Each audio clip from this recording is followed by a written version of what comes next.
mesdames. Moi, président, je suis arrivé au CIRPin il y a 15 ans et je suis heureux d'en assurer la direction depuis bientôt 2 ans.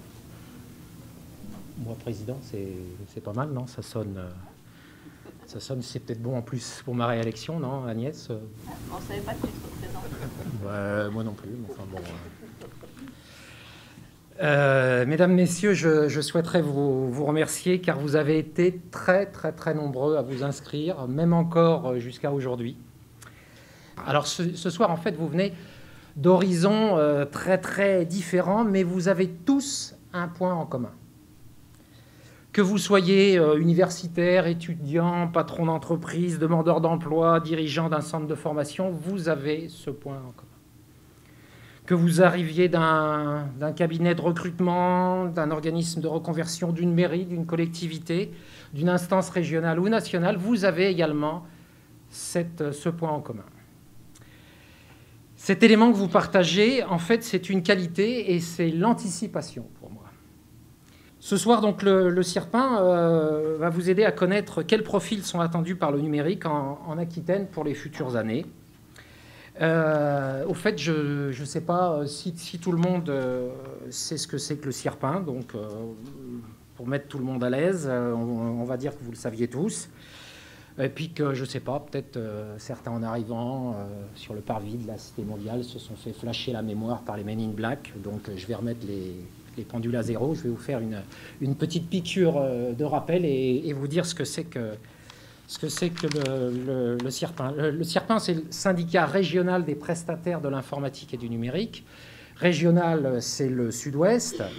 C'est un syndicat qui regroupe des prestataires, vous l'avez bien compris, en informatique et en numérique, qui vendent du matériel ou des logiciels, qui proposent des services de formation, de maintenance, de la régie, mais aussi des services qui tournent autour du web.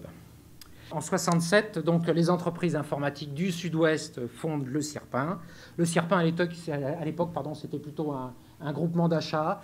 Les entreprises se sont regroupées pour acheter du papier listing, des cartes perforées et tout ce qui tourne autour du papier et de l'informatique. On saute très vite de 67 à 2011. Pourquoi? Parce que je n'étais pas président. Donc, voilà, on passe vite. Alors, quelles sont les missions du CIRPin? Le CIRPin, c'est rassembler des prestataires informatiques pour qu'ils se connaissent, pour qu'ils montent, pourquoi pas, des business complémentaires. C'est faire intervenir des spécialistes, des avocats, des experts comptables, des assureurs, des institutionnels, mais c'est aussi faire intervenir des fabricants, des éditeurs de logiciels. Et tout ça, pour nous, membres du CIRPin, proposer à nos clients des services de qualité, des nouveaux produits, et puis rendre leur système d'information toujours plus performant. Le CIRPin monte aussi des actions, c'est pour ça que vous êtes là ce soir. On s'est rendu compte il y a quelques années qu'il y avait une vraie pénurie de bons commerciaux en informatique. Donc pour ces futurs commerciaux, on a décidé de monter une licence professionnelle en partenariat avec les universités, un certain nombre de représentants ce soir dans cette salle, des gens qui viennent de tous les horizons, qui ont des dossiers en béton, qui ont un bac+2 et qu'on intègre ensuite sur entretien. Je vous souhaite à toutes et à tous une bonne soirée. Je vous retrouve pour les questions-réponses et je passe la parole à Stéphane Giraud. Merci. Merci Jérôme pour cette brillante présentation. On va donc rentrer dans le vif du sujet. Pour ce faire, vont intervenir dans un premier temps Jean-Charles Duplat qui va vous parler des objectifs de cette enquête, de la méthodologie qui a été employée et des profils des répondants, mais dans les grandes lignes. Ensuite, Rémi Carayon va nous faire un zoom sur les métiers donc des entreprises qui ont été interrogées. Et Agnès finira cette présentation en faisant un focus plus particulier sur les aspects de recrutement et sur les enjeux liés à chaque grande famille de métiers, puisque donc on a fait cette étude sur 3 grandes familles de métiers. Et je vous présente moi les 3 premières parties, les objectifs cette enquête, la méthodologie, profil des répondants. Et puis zoom sur les métiers de l'enquête, c'est Rémi et Agnès qui vous en parleront. Vous avez vu qu'au CIRPin, on a de l'humour, hein, vous avez vu le président, mais on sait aussi travailler, il a essayé de vous le dire. En fait, on s'est aperçu qu'il y a 3 métiers dans la profession informatique qui sont sous tension. Les développeurs, parce que quand on cherche un développeur, on ne l'a jamais sous la main, ou ce n'est pas la bonne techno. Ensuite, alors ce que vous avez, et dans toutes les slides, vous allez voir sécurité, parce que c'est sécurité, système et réseau. En fait, c'est les infrastructures. Hein, mais chaque fois que vous verrez sécurité, pensez infrastructure, système et réseau et sécurité. Parce que quand on cherche un ingénieur bien formé à la bonne techno, là aussi, on a du mal. Et puis, il y a une 3e catégorie, évidemment, qui monte. C'est tout ce qui est le web business. Le profil des répondants, alors, on n'a pas trop cherché parce qu'il y a beaucoup de PME, voire de TPE. Hein, vous avez vu, on en a interrogé quelques-unes avec 0 salarié, c'est-à-dire c'est des petits cabinets avec une personne, et sûrement que le responsable est TNS. Par contre, on a aussi quand même interrogé environ, ça représente 11% de 1 à 5 personnes. Et bon, le gros, hein, on arrive à peu près à 80% font de 6 à 50 personnes. C'est le tissu, en tout cas, de notre économie régionale. Et derrière, vous avez à peu près, bon ça c'est un titre indicatif, le chiffre d'affaires de ces sociétés, inférieur à 1 million, on suppose que c'est les petites, mais vous allez voir la diapo. Là, je vous permets simplement de visualiser. Vous voyez que c'est assez réparti, mais ce qui est intéressant, c'est ça. Et ce qui a attiré, quand on a préparé cette étude, vous voyez qu'il vaut mieux avoir entre 10 et 20 personnes, puisque là, on fait tous les chiffres d'affaires qu'on veut. On fait moins d'1 million, on fait de 1 à 5 millions, on fait de 5 à 10, et on peut même faire plus de 10 millions. Et puis alors, on s'est amusé à regarder un petit peu certains critères dans les recrutements. Hein, c'est important. Alors vous allez voir, il y a des surprises. Agnès m'a dit de rien dire, donc je ne dirai rien. Alors ça fera partie du débat. Ça fera partie du débat. On a beaucoup moins de femmes dans nos entreprises qui font de l'informatique, mais vous devez le rencontrer. Alors il y a une question qu'on se posera tout à l'heure, mais déjà je vous la livre pour que vous puissiez y réfléchir. C'est est-ce que c'est pareil dans les écoles? Est-ce qu'il y a moins de femmes qui font des études d'informatique? Et je crois que j'ai terminé et que je vais passer la parole à Rémi. Merci Jean-Charles. Donc on va rentrer dans les détails des résultats. Je vous propose qu'on fasse un zoom sur chacun de ces profils. Donc vous voyez déjà, ce qui nous a sauté aux yeux, c'est la faible proportion de juniors, 24 ici, par rapport aux profils plus expérimentés, que ce soit des ingénieurs ou des techniciens supérieurs confirmés.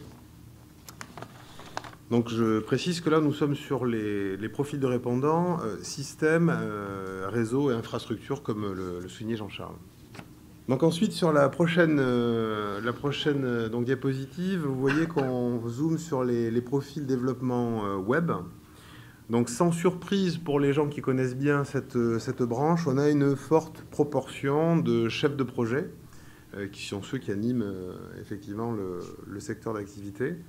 Sur les profils du développement non web, donc on est sur des technologies plus classiques du logiciel embarqué sur son ordinateur. Donc là aussi, vous pouvez le voir, peu de juniors. Donc est-ce que c'est lié aux technologies qui sont un peu moins à la mode? Est-ce que ce sont des technologies qui sont moins prisées par les jeunes diplômés? Là, on s'est posé la question. Donc ensuite, sur les profils des métiers du support, donc qu'on caricature souvent par des hotliners avec le casque à l'oreille. Donc ce qu'on peut constater, c'est un équilibre entre les postes qui sont des postes de pur support et des profils à plus forte valeur ajoutée, qui sont souvent méconnus dans ce qu'on appelle les métiers du support. On peut avoir, on ne parle pas seulement de hotliner niveau 2, mais des gens qui vont apporter une valeur ajoutée dans le support technique et une vraie expertise. Donc maintenant, on va regarder les métiers, les métiers des commerciaux, donc, qui étaient concernés par la licence professionnelle auquel le CIRPA a contribué à la création. Donc là, on voit une vraie difficulté à intégrer des profils juniors. Donc dans nos métiers qui sont très techniques, une bonne maîtrise des solutions s'impose, certes, mais c'est un enjeu de taille pour les professionnels du numérique que de recruter des jeunes qui vont pouvoir prendre le relais des commerciaux seniors actuels. Il faut prendre la relève. Alors, la licence professionnelle vise à combler ce manque, mais ne suffira pas à résoudre le problème. Ce n'est pas parce qu'on fait des technologies qu'elles vont se vendre toutes seules. Donc ensuite, si on zoome sur les métiers administratifs, vous verrez que sans grande surprise, il y a une bonne diversité et un équilibre dans les différentes fonctions entre la comptabilité, assistante de direction, assistante administrative, etc. Alors maintenant, on va s'intéresser à un point qui sont les profils métiers, marketing et web. Alors, petite particularité, là, on s'adresse à... Les personnes qui ont répondu à l'étude sont des prestataires de services. Or, ces métiers, on les retrouve surtout chez les clients de ces prestataires, puisque ce sont des community managers, ce sont des intégrateurs, des rédacteurs web, pardon, des gens qui s'occupent du web marketing. Et donc, la répartition a été sans grande surprise. Hein, c'est très rare de trouver c'est assez rare de trouver ces professionnels uniquement chez les prestataires. Alors, la question 7, y a-t-il, selon vous, une activité ou un domaine informatique qui entraînera des évolutions significatives dans les prochaines années? Donc, on est au cœur du débat. Qu'est-ce qui marche? C'est une question ouverte qui a été posée aux entreprises, qui a ensuite été reclassée en grandes catégories. Donc là, ça nous éclaire sur les gisements d'emploi à venir. Donc là, si vous faites partie des écoles ou des demandeurs d'emploi, forcément, cette diapositive va encore plus vous concerner. Donc vous voyez, c'est d'actualité que le cloud et l'hébergement se taillent la part du lion, suivi de près par la mobilité, avec une particularité de ces deux domaines, c'est qu'ils sont transverses, donc on va les retrouver sur de nombreux domaines d'activité.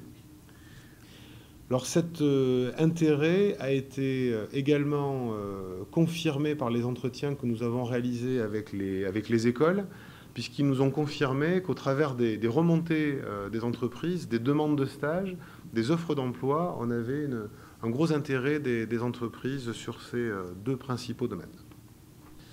La bonne nouvelle, c'est que les entreprises du secteur n'anticipent pas de diminution d'effectifs, elles anticipent majoritairement des augmentations d'effectifs. Vous voyez qu'au niveau du développement et du web business, malgré la crise, on continue à envisager des croissances d'effectifs. Dans le domaine de la sécurité, que je requalifie une nouvelle fois dans les métiers des systèmes, des réseaux et de la sécurité, il y a des perspectives positives, moins marquées dans les autres domaines, mais il y a des bonnes perspectives également. Alors ensuite, un des lieux communs, c'est que les entreprises ont du mal à recruter. Alors, on n'arrive pas à trouver les bons profils. Alors, est-ce que c'est vrai? Alors oui, c'est vrai. C'est vrai à 60%, puisque c'est soit assez difficile, soit c'est difficile. Et c'est un chiffre qui nous a confirmé ce que l'on ressent dans nos entreprises, c'est que quand on cherche, on a du mal à trouver le bon profil. Donc là, de nouveau, une question ouverte qui mérite qu'on la détaille. Quels sont les critères ou prérequis principaux qui influent sur vos recrutements en soit développement, sécurité ou web? Donc là, il faut éviter de se laisser abuser par le premier résultat. Pour vous faciliter la lecture, on a regroupé deux grands domaines. En rouge, en gros, le savoir-faire, et en bleu, le savoir-être, la personnalité. Donc vous voyez que la première réponse, c'est les compétences techniques. Oui, bien sûr, c'est le réflexe. Mais quand on regroupe les capacités personnelles, la capacité à travailler en équipe, le savoir-être, on arrive à un résultat qui est plutôt majoritaire. Donc ça, c'est une leçon. C'est que les gens du développement, on s'imagine que ce sont des gens qui doivent être enfermés dans un cachot à coder, attachés au radiateur, sans aucune relation avec le monde extérieur, c'est fini. C'est une caricature. Aujourd'hui, on a besoin de gens qui ont un réel savoir-être et qui savent travailler en équipe. Tout simplement, quels moyens utilisez-vous pour recruter dans les métiers, soit du développement, de la sécurité ou du web? Voilà. Donc ici, on est en focus sur les métiers du développement et le premier mode de recrutement déclaré, c'est l'intégration suite à un stage ou un apprentissage. Donc on l'a vu tout à l'heure par anticipation, on a été relativement surpris parce que vous avez vu que dans nos entreprises, on a peu d'apprentis et d'alternants finalement, le nombre était relativement bas. Et donc on a été surpris de trouver en premier comme mode de recrutement.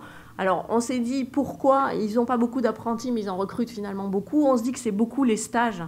Donc effectivement, tout à l'heure, on était, vous vous souvenez, sur 1660 salariés, on avait, je crois, 3% d'apprentis, il me semble, hein, de mémoire. Donc on s'est dit, c'est plutôt vraisemblablement le vecteur stage, parce que si on n'était que sur les 3% de nos apprentis qui ont été cités tout à l'heure, les effectifs d'entreprise, on n'arriverait pas à faire ça. Donc ça, c'était une première surprise. Ensuite, alors globalement, vous allez trouver des thématiques aussi un petit peu colorées, le orangé étant la partie plus réseau, et le bleu plus des parties de sourcing un petit peu traditionnelles dans le recrutement. Donc on trouve en second Pôle emploi, donc je crois qu'il y a des gens de Pôle emploi ici dans la salle, donc ça veut dire qu'on pense régulièrement et c'est un réflexe naturel. Les réseaux relationnels arrivent en troisième position. Et puis ensuite du sourcing, alors là aussi un petit peu surpris de trouver des choses type le recrutement au travers de sites web, vous voyez, qui n'est pas dans les premières positions, hein, puisque Internet, on est dans les 8-9e positions. Donc finalement, curieusement, même si on est sur des métiers qui sont techniques, il y a quand même encore tout un tas de supports traditionnels et c'est des messages notamment à faire passer aux jeunes sur les modalités de recrutement. Alors on a posé une question ensuite sur les enjeux sur les métiers du développement. Donc c'est peut-être aussi intéressant que tu nous lises. À quelles évolutions votre entreprise peut-elle être confrontée sur le court ou moyen terme concernant toujours les trois mêmes sujets? Voilà. Donc là, c'est les évolutions attendues. Premier, ça croise bien ce qu'on a vu tout à l'heure, c'est le recrutement. Le recrutement, c'est quand même un problème qui préoccupe les entreprises. C'est vraiment la première thématique. On a dit tout à l'heure, on n'a pas beaucoup d'apprentis, on n'a pas beaucoup de juniors, donc il faut peut-être que nous, on fasse aussi un travail de remise en cause de nos entreprises, parce que finalement, on est tous en train de dire, oulala, c'est la panique, il va falloir recruter, et puis on n'a pas beaucoup de juniors, on a très peu d'alternants proportionnellement, donc on se met peut-être nous-mêmes dans une situation un petit peu difficile. Ensuite, c'est les besoins en formation, donc c'est du personnel interne qui va devoir évoluer, et puis des départs spontanés. Je crois qu'on est sur une profession où il y a du turnover. C'est un métier, comme on le disait tout à l'heure, en tension, donc il y a des offres et on a des personnels qui bougent et qu'il faut remplacer, parfois rapidement, avec des technos, des choses un petit peu particulières. Quelles sont, selon vous, les principales compétences dont votre entreprise, vos clients ainsi que le secteur du numérique auront besoin au cours des 5 années à venir dans les domaines que l'on a traités? Voilà. Donc cette question s'ouvrait aussi aux clients des entreprises, parce qu'il ne faut pas oublier, on a vu qu'on a travaillé sur donc 63 entreprises, environ 1600 salariés, mais ce sont des entreprises qui sont en contact avec des DSI, avec un certain nombre de clients qui eux-mêmes ont ces fonctions-là en interne, et donc ça nous permettait d'élargir un petit peu les attentes. Donc là, on a en premier la partie donc, techno et langage particulier. Pas trop de surprise quand on lit une annonce sur un développeur. En général, ce qui est spécifié en premier, ça va être un langage de prédilection ou des compétences. Par contre, derrière, on s'aperçoit que tout de suite, la personnalité du candidat, elle est essentielle, puisqu'on trouve l'adaptabilité, l'ouverture, la qualité, la connaissance de l'entreprise, du marketing, la communication et l'écoute. Ça veut dire qu'on est très, très sensible à ces points-là. Qui sont peut-être pas assez mis en avant sur les candidats lorsqu'ils se présentent. On a des candidats qui ont des CV qui ressemblent à des catalogues de formation, de langage, de bases de données, etc., mais qui ne savent peut-être pas suffisamment mettre en avant des qualités personnelles, qui sont des qualités qui sont très attendues. Donc peut-être la façon de faire la différence, c'est aussi de jouer sur la personnalité et de jouer sur des compétences qui, pour eux, sont peut-être pas les compétences principales, mais j'ai travaillé sur de la qualité, j'ai des compétences en marketing, je connais la gestion d'entreprise, qui sont, semble-t-il, très très importantes pour les entreprises et leurs clients. Même type de question pour les métiers de la sécurité. Donc là, on a un mélange à peu près équilibré entre des parties de compétences techniques, donc des technologies particulières, du cloud, des PRA, des plans de reprise, de la sauvegarde, et des éléments de personnalité. Et ça s'alterne assez régulièrement. Donc là aussi, ça pourrait être perçu comme curieux parce qu'on est sur des métiers sécurité quand même à forte composante technique, mais on attend quand même des gens qui ont une vision globale de la sécurité, qui savent faire du conseil, qui savent faire de la veille, qui sont adaptables. Là encore, peut-être des compétences que les candidats ne mettent pas toujours en avant quand ils se présentent sur un CV qui va être extrêmement technique, mais on voit bien que ces compétences sont très fortement appréciées par les entreprises et recherchées en recrutement. Sur la partie du web, même type de question. Donc là, on a une forte attente sur des connaissances générales. On va dire que sur les métiers du web business, on sort du métier technique. On a des attentes très fortes en veille, en marketing, en usage Internet et en rédactionnel. Pas trop de surprise quand on connaît ces métiers. Mais là aussi, est-ce que les candidats qui arrivent sur nos entreprises pensent à mettre en avant ces points-là ou se doutent que c'est ces points-là qui vont faire la différence? C'est pas forcément certain. Alors pour terminer, on vous a mis un petit florilège de types de métiers qui ont été cités dans une question ouverte en disant quels sont les futurs métiers que vous allez recruter dans votre entreprise. Et bon, ça nous a interpellés d'en relever quelques-uns parce qu'on se dit que c'est peut-être les titres de vos futurs diplômes ou de vos futures options. Donc vous aurez peut-être des experts en intrusion, des experts en marketing mobile, des experts en gamification, des hackers certifiés, je sais que ça existe déjà. Voilà. Mais on a trouvé ces noms-là qui nous plaisaient, qui ne correspondent pas forcément strictement à des thématiques de formation telles qu'elles existent chez vous. Mais voilà, ça peut donner des idées et ça peut être amusant d'avoir un titre de CV à ce niveau-là.